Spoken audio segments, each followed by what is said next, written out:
आपण ही मृत्यूची लोकल पाहिली, मात्र आज डोंबिवलीमध्ये एसी लोकलचा दरवाजा बंदच होत नव्हता। दरवाजा बंद करणं ही कठीण झालं।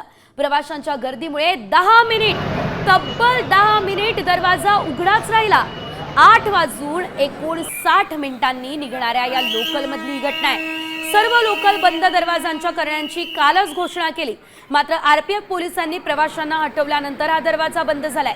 सीएसएमटी कडे जाणाऱ्या एसी लोकल मधली ही घटना आहे। एकंदरीत काल आपण बघितलं की रेल्वे प्रशासनाचं म्हणणं आहे की आता आम्ही प्रत्येक लोकलला स्वयंचलित दरवाजा लावू, मात्र जरी स्वयंचलित दरवाजा लावला तरी सुद्धा अशा प्रकारच्या दुर्घटना घडणार नाहीत का?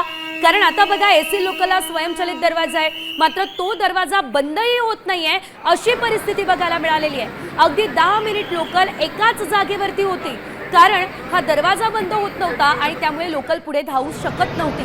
मात्र त्यामुळे एवढी गर्दी की त्या नागरिकांना खाली उतरवल्यानंतरच तो दरवाजा या ठिकाणी लागलेला आहे।